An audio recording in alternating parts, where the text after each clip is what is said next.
പശ്ചിമ ബംഗാൾ മുഖ്യമന്ത്രി മമതാ ബാനർജിയെയും തൃണമൂൽ കോൺഗ്രസിനെയും ഞെട്ടിച്ചുകൊണ്ട് C voter survey ഫലം പുറത്തു വന്നിരിക്കുകയാണ്. ബി ജെ പിയുടെ മുന്നേറ്റമാണ് അവർ പ്രവചിക്കുന്നത്. മമത ആകെ എരിപുരി കൊണ്ടിരിക്കുകയാണ്. കാരണം കഴിഞ്ഞ ലോക്സഭാ തെരഞ്ഞെടുപ്പിൽ തന്നെ അവർക്ക് കൃത്യമായ പരാജയം മണത്തിരുന്നു. വിചാരിച്ചതുപോലെ ഒരു മുന്നേറ്റമുണ്ടാക്കാൻ മമതയ്ക്ക് സാധിച്ചില്ല. എന്നാൽ ബി ജെ പി ആകട്ടെ അവിടെ ക്രമാനുഗതമായി വളർന്നുകൊണ്ടിരിക്കുന്നു എന്നുള്ളത് ഒരു സത്യമാണ്. ഈ സി വോട്ടർ സർവേ വളരെ കൃത്യമായി ഏതാണ്ട് 1.25 ലക്ഷം ആൾക്കാരെ നേരിട്ട് കണ്ട് പല കാലങ്ങളിലായി കണ്ട് എടുത്ത സർവേയാണ് എന്ന് പറയപ്പെടുന്നു. എന്തായാലും ബി ജെ പിയുടെ വോട്ട് ശതമാനം 39-ൽ നിന്ന് 42 ഉയരും എന്നാണ് സർവേ ഫലം നൽകുന്ന സൂചന. അതേസമയം തൃണമൂൽ കോൺഗ്രസിൻ്റെ വോട്ട് ശതമാനം കുറയുമെന്നും സർവേ ഫലങ്ങൾ വ്യക്തമാക്കുന്നു. എന്താണ് ഇതിന് കാരണം? വളരെ കൃത്യമായി രാഷ്ട്രീയമായ ധ്രുവീകരണം സംഭവിച്ചിരിക്കുന്ന ഒരു സംസ്ഥാനമാണ് പശ്ചിമ ബംഗാൾ. നമുക്കറിയാം, അവിടെ പണ്ട് കോൺഗ്രസ്സാണ് സ്വാതന്ത്ര്യാനന്തരം അവിടെ ഭരണത്തിൽ വന്നത്. കോൺഗ്രസിൽ നിന്ന് അധികാരം പിടിച്ചെടുത്ത ഇടതുപക്ഷം CPM-ൻ്റെ നേതൃത്വത്തിൽ 35 വർഷം ബംഗാൾ ഭരിച്ചു.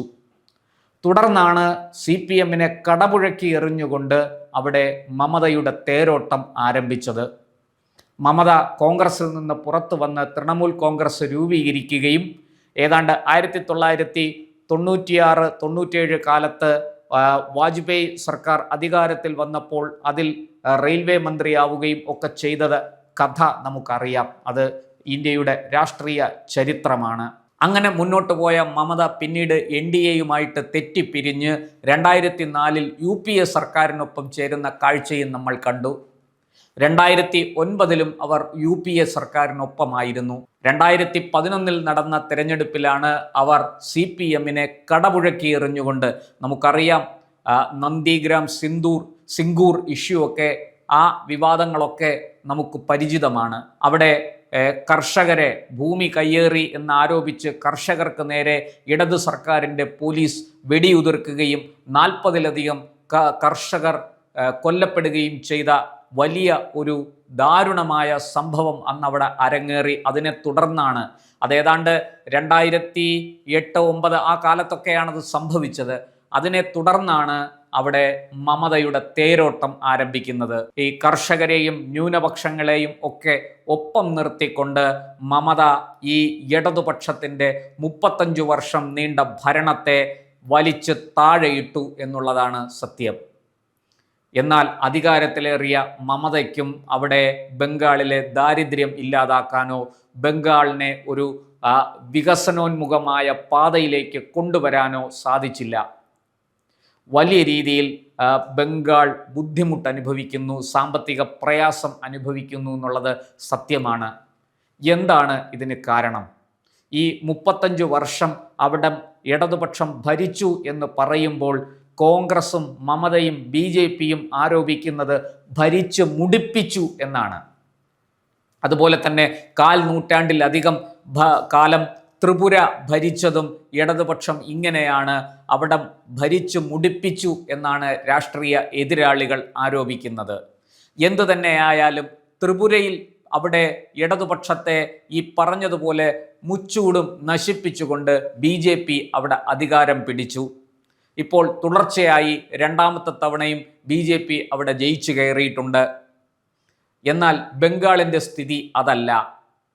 അവിടെ നാം നേരത്തെ പറഞ്ഞതുപോലെ ഈ ഒരു സാഹചര്യം 2 ധ്രുവങ്ങളിലായിട്ട് അവിടെ രാഷ്ട്രീയം കേന്ദ്രീകരിക്കപ്പെടുന്നതിന് മുമ്പ് ഒരു വശത്ത് മമതയും മറുവശത്ത് ഇടതുപക്ഷവും കോൺഗ്രസും അടങ്ങുന്ന ഒരു സഖ്യവും ഇനിയൊരു വശത്ത് BJP-യുമായിരുന്നു. എന്നാൽ BJP അന്ന് ദുർബലമായിരുന്നു. അത്ര മികച്ച ഒരു പ്രകടനം കാഴ്ചവെക്കാനുള്ള ശക്തി BJP-ക്ക് ഉണ്ടായിരുന്നില്ല. പക്ഷേ എല്ലാവരെയും അത്ഭുതപ്പെടുത്തിക്കൊണ്ട് 2014-ന് ശേഷം ബംഗാളിൽ BJP ക്രമാനുഗതമായി വളരുന്ന കാഴ്ചയാണ് കണ്ടത്. അതിന് BJP കടപ്പെട്ടിരിക്കുന്നത് കേന്ദ്രത്തിൽ നിന്നുള്ള സഹായങ്ങളെയാണ്. പ്രത്യേകിച്ചും പ്രധാനമന്ത്രി നരേന്ദ്രമോദിയെയും ഇന്ന് ആഭ്യന്തരമന്ത്രിയായിരിക്കുന്ന മുൻ ദേശീയ അധ്യക്ഷൻ അമിത്ഷായോടുമാണ് അവർ കടപ്പെട്ടിരിക്കുന്നത്. പക്ഷേ അപ്പോഴും ബംഗാളിൽ നിന്ന് ഒരു മികച്ച നേതാവിനെ അവർക്ക് കണ്ടെത്താൻ കഴിഞ്ഞിരുന്നില്ല. എന്നാൽ തൃണമൂലുമായിട്ട് തെറ്റിപ്പിരിഞ്ഞ് അല്ലെങ്കിൽ കോൺഗ്രസുമായിട്ട് ഇടതുപക്ഷവുമായിട്ട് ഒക്കെ തെറ്റിപ്പിരിഞ്ഞ് നിരവധി നേതാക്കൾ BJPയിലേക്ക് വന്നു. അതിൽ വളരെ പ്രധാനപ്പെട്ട ഒരാളാണ് സുവേന്ദു അധികാരി. ഇന്ന് സുവേന്ദു അധികാരിയെ മുന്നിൽ നിർത്തിക്കൊണ്ട് BJP മമതയ്ക്ക് ഉയർത്തുന്ന വെല്ലുവിളി ചെറുതല്ല, കടുത്ത വെല്ലുവിളിയാണ് BJP അവിടെ ഉയർത്തുന്നത്. മാത്രമല്ല, ഒരു കാലത്ത് ത്രികോണ മത്സരം നടന്നിരുന്ന ബംഗാൾ ഇന്ന് 2 ധ്രുവങ്ങളിലായിട്ട് മാറിയിരിക്കുന്നു. ഒരു വശത്ത് തൃണമൂൽ കോൺഗ്രസും മറുവശത്ത് BJPയും. ഈ ഇടതുപക്ഷവും കോൺഗ്രസും ബംഗാൾ രാഷ്ട്രീയത്തിൽ നിന്ന് അപ്രസക്തരായിരിക്കുന്നു എന്നതാണ് ഉണ്ടായ ഏറ്റവും വലിയ മാറ്റം. കഴിഞ്ഞ ലോക്സഭാ തെരഞ്ഞെടുപ്പിൽ പോലും 2 പേരും ബംഗാളിൽ നിന്ന് സംപൂജ്യരായി മടങ്ങുന്ന കാഴ്ചയാണ് ഇന്ത്യ കണ്ടത്. അവിടെ ഈ പറഞ്ഞതുപോലെ ബംഗാളിൽ മമതയും BJPയും നേരിട്ട് ഏറ്റുമുട്ടുന്ന ഒരു സാഹചര്യം അതോടെ സൃഷ്ടിക്കപ്പെട്ടു. മാത്രമല്ല, ഇപ്പോൾ കേവലം 2 മാസം മാത്രം ബാക്കി നിൽക്കെ, നിയമസഭാ തെരഞ്ഞെടുപ്പ് നടക്കാൻ ഇനി 2 മാസം മാത്രമേ ഉള്ളൂ. കേരളം, ബംഗാൾ, തമിഴ്നാട്, ആസാം, പോണ്ടിച്ചേരി ഇവിടങ്ങളിലെല്ലാം 2 മാസം കഴിയുമ്പോൾ തിരഞ്ഞെടുപ്പ് നടക്കും. അതിൽ ഈ ബംഗാളിലെ തിരഞ്ഞെടുപ്പിൽ ഞാൻ നേരത്തെ പറഞ്ഞതുപോലെ മമതയും BJPയും തൃണമൂലും BJPയും നേരിട്ട് ഏറ്റുമുട്ടുന്ന കാഴ്ചയാണ് കാണാൻ കഴിയുന്നത്. ഈ കഴിഞ്ഞ കാലങ്ങളിൽ കഴിഞ്ഞ 5 വർഷവും മമത അവിടെ ചെയ്തു കൂട്ടിയ കാര്യങ്ങൾക്ക് കൃത്യമായ ഒരു പ്രതിഫലനം തിരഞ്ഞെടുപ്പിൽ ഉണ്ടാകുമെന്നാണ് പൊതുവെ രാഷ്ട്രീയ നിരീക്ഷകർ വിലയിരുത്തുന്നത്. ഇത്രയും കാലം മമതയ്ക്ക് എതിർവ അവിടെ ഇല്ലായിരുന്നു. തിരുവായ്ക്ക് എതിർവ ഇല്ല എന്ന് പറയുന്നത് പോലെ മമതയുടെ അപ്രമാദിത്വം ആയിരുന്നു ബംഗാളിൽ. എന്നാൽ ഇക്കുറി അങ്ങനെയല്ല. BJP അതിശക്തമായ വെല്ലുവിളി അവിടെ ഉയർത്തുന്നുണ്ട് എന്നാണ് രാഷ്ട്രീയ നിരീക്ഷകരും ബംഗാളിൽ നിന്നുള്ള മുതിർന്ന മാധ്യമ പ്രവർത്തകരും നൽകുന്ന സൂചന.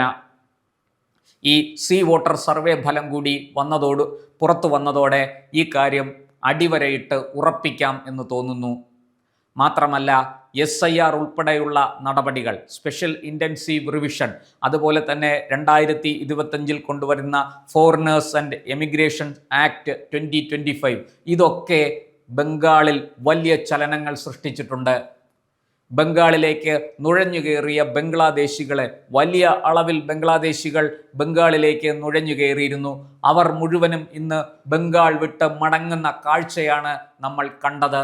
വലിയ രീതിയിൽ അതിർത്തിയിലെ ചെക്ക് പോസ്റ്റുകളിലൂടെ നിരനിരയായിട്ട് സ്ത്രീകളും പുരുഷന്മാരും ബംഗ്ലാദേശിലേക്ക് മടങ്ങുന്ന കാഴ്ച നമ്മുടെ മാധ്യമങ്ങളെല്ലാം തന്നെ റിപ്പോർട്ട് ചെയ്തിരുന്നു. ഈ ഒരു SIR നടപ്പാക്കാൻ തുടങ്ങിയപ്പോൾ തന്നെ ഹാലിളകിയ മമത വലിയ രീതിയിൽ അതിനെതിരെ വിമർശനവുമായിട്ട് രംഗത്ത് വന്നു. സുപ്രീം കോടതിയിൽ അടക്കം ഇന്ത്യ മുന്നണി ഈ വിഷയം ഉയർത്തിപ്പിടിച്ചുകൊണ്ട് ഹർജിയുമായിട്ട് ചെന്നു. എന്നാൽ കോടതി അതിലൊന്നും ഇടപെട്ടില്ല. മാത്രമല്ല, തെരഞ്ഞെടുപ്പ് കമ്മീഷന് വേണ്ട സഹായ സഹകരണങ്ങളും സുരക്ഷയും ഒരുക്കാനാണ് മമതയോട് നിർദ്ദേശിച്ചത്. ഒരു വേള മമതയോട് കോടതിയലക്ഷ്യത്തിന് നടപടി നേരിടുമെന്ന് പോലും സുപ്രീം കോടതി മുന്നറിയിപ്പ് നൽകി. കാരണം ഈ പറഞ്ഞ പോലെ തെരഞ്ഞെടുപ്പ് കമ്മീഷന് വേണ്ട സഹായവും സഹകരണവും നൽകാതെ, അവിടെ ഉദ്യോഗസ്ഥർക്ക് സുരക്ഷ ഒരുക്കാതെ ഈ വിഷയത്തിൽ മമത വലിയ കളികൾ കളിക്കാൻ തുനിഞ്ഞു. എന്നാൽ അതിനെയെല്ലാം മറികടന്നുകൊണ്ട് തെരഞ്ഞെടുപ്പ് കമ്മീഷൻ മുന്നോട്ട് പോവുകയും സുപ്രീം കോടതി ഉചിതമായ സമയത്ത് വിഷയത്തിൽ ഇടപെടുകയും ചെയ്തു. അങ്ങനെ മമതയ്ക്ക് മുട്ടുമടക്കേണ്ടി വന്നു. SIR നടപ്പാക്കാൻ ആരംഭിച്ചതോടുകൂടി കൂട്ടം കൂട്ടമായി ബംഗ്ലാദേശികൾ സ്വന്തം നാട് പിടിക്കുന്ന കാഴ്ചയാണ് നമ്മൾ ബംഗാളിൽ നിന്ന് കണ്ടത്. എന്തായാലും ആ ഒരു സ്ഥിതി ബംഗാളിൽ മമതയ്ക്ക് വലിയ തിരിച്ചടി നൽകും എന്നാണ് പറയപ്പെടുന്നത്. കാരണം 1000-ഓ 2000-ഓ 10,000-ഓ ഒന്നുമല്ല, ലക്ഷക്കണക്കിന് ബംഗ്ലാദേശികളാണ് മടങ്ങിയത്. ഇവർക്കെല്ലാം ബംഗാളിൽ വോട്ടവകാശമുണ്ടായിരുന്നു എന്നുള്ളതാണ് സത്യം. ഇവരെല്ലാവരും കയ്യിൽ വ്യാജ തിരിച്ചറിയൽ കാർഡുകൾ കരുതിയിരുന്നു, വ്യാജ വോട്ടേഴ്സ് ID കരുതിയിരുന്നു. ഇവരുടെ സഹായത്തോടു കൂടിയാണ് മമത വളരെ കൃത്യമായിട്ട് അവിടെ തെരഞ്ഞെടുപ്പുകളിൽ ജയിച്ചു കൊണ്ടിരുന്നത്. ഇത് മമതയ്ക്ക് മുമ്പ് ഇടതുപക്ഷം CPM-ന്റെ നേതൃത്വത്തിൽ ഇടതുപക്ഷം ഇങ്ങനെയാണ് നീണ്ട 35 വർഷം ബംഗാൾ ഭരിച്ചത് എന്ന് ഇപ്പോൾ മനസ്സിലായിരിക്കുന്നു. കഴിഞ്ഞ നിയമസഭാ തെരഞ്ഞെടുപ്പിൽ തന്നെ കേരളത്തിൽ വോട്ടെടുപ്പ് കഴിഞ്ഞ ഉടനെ ഇവിടുന്ന് 100 കണക്കിന് ഏതാണ്ട് 1000 ബസ്സുകളാണ് ബംഗാളിലേക്ക് പോയത് എന്ന ഒരു വാർത്ത പുറത്തു വന്നിരുന്നു. ഈ കേരളത്തിലുള്ള ബംഗാളി തൊഴിലാളികളെ മുഴുവനും ഈ ബസ്സുകളിലും ട്രെയിനുകളിലുമായിട്ട് തിരിച്ച് ബംഗാളിലേക്ക് എത്തിച്ചു, അവരെ അവിടെ വോട്ട് ചെയ്യിക്കുന്നതിന് വേണ്ടി. അവിടെ വോട്ടെടുപ്പ് ബംഗാളിലും കേരളത്തിലും വ്യത്യസ്ത ദിവസങ്ങളിലായിരുന്നു. ഇതൊക്കെ വലിയ സംശയങ്ങൾക്ക് ഇട നൽകുന്ന വാർത്തകളായിരുന്നു, റിപ്പോർട്ടുകളായിരുന്നു. എന്നാൽ ഇന്ന് അതിനൊന്നും സാധുതയില്ല, അതിനൊന്നും തന്നെ ഇവിടെ ഇടമില്ല. കൃത്യമായിട്ടും ബംഗ്ലാദേശികൾ, ബംഗാളിലേക്ക് നുഴഞ്ഞു കയറിയ ബംഗ്ലാദേശികൾ കൂട്ടം കൂട്ടമായി മടങ്ങിപ്പോയിരിക്കുന്നു. മമതയെ സംബന്ധിച്ചിടത്തോളം കനത്ത തിരിച്ചടിയാണ് വരാൻ പോകുന്ന തെരഞ്ഞെടുപ്പ്. മമതയ്ക്ക് ഒരു പക്ഷേ വാട്ടർലൂ ആകുമോ എന്ന് പോലും സംശയിക്കേണ്ടിയിരിക്കുന്നു. സീ വോട്ടർ സർവേ നൽകുന്ന വിവരങ്ങൾ ശരിയാണെങ്കിൽ ബംഗാൾ ഭരിക്കാൻ പോകുന്നത് BJP ആണ്. കൂടുതൽ വാർത്തകളും വിശേഷങ്ങളും നേരിട്ട് ലഭിക്കാൻ ജനങ്ങളിൽ നിന്ന് ജനങ്ങളിലേക്ക് ജനഭൂമി ന്യൂസ് സബ്സ്ക്രൈബ് ചെയ്യൂ. ബെൽ ബട്ടൺ അമർത്താനും മറക്കരുത്.